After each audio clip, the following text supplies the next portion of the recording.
So I picked up, to start this haul, I picked up a coverless Marvel Tales 16. So I picked all these comic books up from Kyle's Comics. And he had a $5, if you buy five $10 books, you get 5 free. So some of these were free $5 books, $10 books. We got Ghost Rider 15, awesome cover with Ghost Rider flying. I love these. I love these Ghost Rider books. I'm a huge Ghost Rider fan. He's my favorite anti-hero. Next up, we have a Daredevil 71, huge. I'll actually check that. I think it's a rip and not a dog ear. It's 100% a rip. And let's go there. Might be. No, it's a rip. It's a rip. Disappointingly. Daredevil 71. Next up, we have Amazing Spider-Man 322. So all the $5 books in the bins were 2. So that was a really good deal, too. Awesome cover there. Next up, we have Spider-Man 290. This was when Peter asks Mary Jane to marry him, but she declines him in the next issue. Bro, come on. Next up, we have Tales to Astonish 73. Surprisingly, it's weird because this book is all taped up, which brings it down so much. But it's, like, yeah, it's got all this creasing and stuff. But it's complete to my knowledge. It's got, like, creasing here and all around. But this tape, without this tape, I checked the inside of it, actually. I'll definitely be checking it again to make sure it's 100% complete with 8 pages to the centerfold. But it's missing, it has tape, but I checked, and both staples are very, very securely attached to the book. So I don't know why it's that this book is a one. It doesn't deserve that tape. So next up we have Spider-Man 131. It's missing its Marvel value stamp. Disappointingly, I believe it was a Mr. Fantastic. Next up we have a cool, interesting book. Michelangelo Martial Arts Manual number 2. Really cool. I actually find it really cool about these Teenage Mutant Ninja Turtle books. So yeah. Next up we have Spider-Man 137.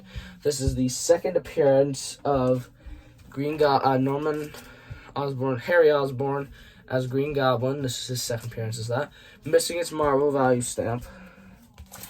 Sadly. Womp womp.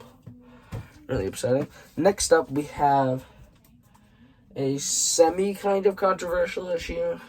No, it's not controversial, but I guess it could be. We have the Uncanny X-Men 123. So the thing with this book is that in a panel after it was like, let me check it. But it was not visible until the printed page was in high resolution technology. But in a certain panel, I'll actually insert that panel here.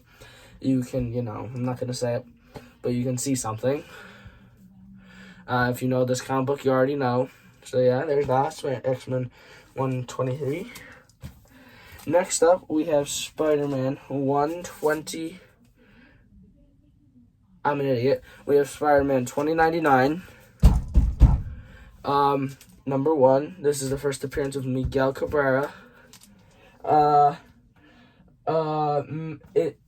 It's very controversial with the first appearances because his first appearance was in 365, in my opinion. They have him, but it was all spiny. So yeah, I believe this book was actually one of the free ones I chose. Next up, this was also another free one that I chose. Star Wars number 3, first cover appearance of Han Solo and Chewie.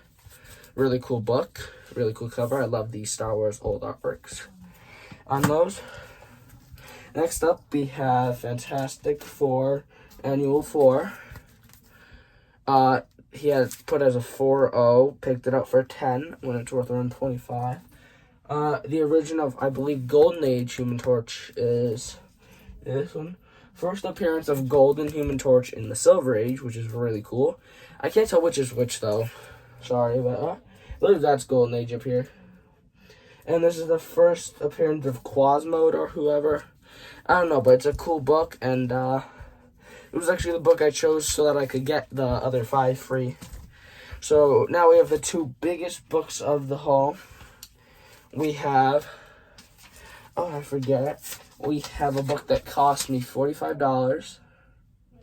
302 I'll put that up there with the rest of the collection of Post-its. Oh, Constantine thing fell.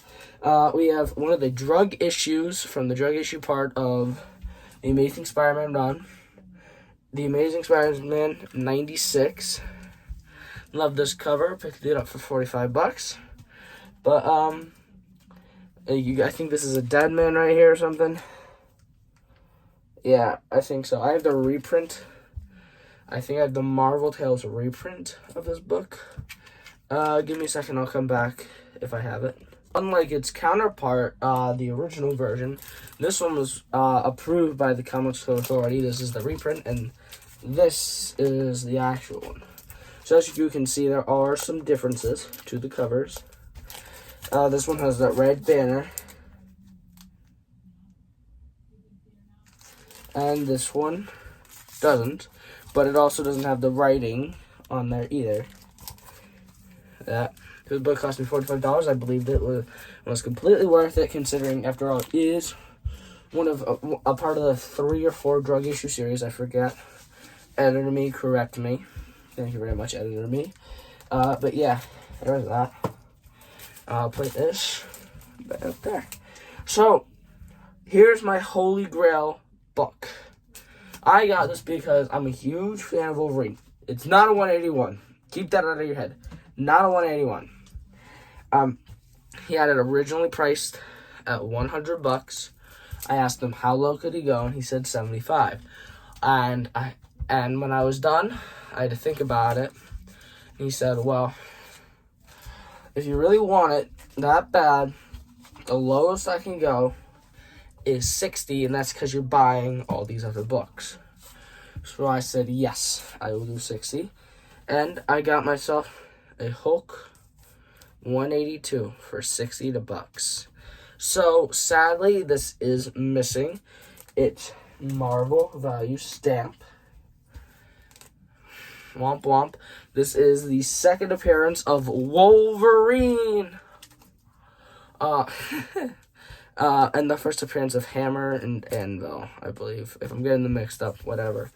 But I own one of these 3 issues. My next one that I want to get is, obviously, 180. Probably never going to be able to afford 181, obviously, considering it is just about a $100,000 book in low grade. So, whatever. If I can't afford it, I can't afford it. But yeah, beautiful book. He said it was in a 6.0 condition. If it were to get pressed and cleaned, I'd put it at an estimate of 7.0 to a 8.0 max. So 6.5 to a 7.5, really. Guaranteed 6.0 if it goes lower than a 6.0. Since it's missing its Marvel value stamp, I'll insert a photo of what it looks like here. Thank you. Without the Marvel value stamp. But yeah, it's a beautiful book. And since it is missing its Marvel value stamp, sadly, it does get that green label. I know we don't like it, but an affordable copy is an affordable copy. Because I know even though this book is a expensive one, you can get it for cheap sometimes. And on the, what the heck is it called? I forget what it's called, but it shows like the grading prices and how much people bought stuff for. And the most recent sale of a 6.0 qualified was $110. So definitely a good buy for $60. But thank you guys for watching.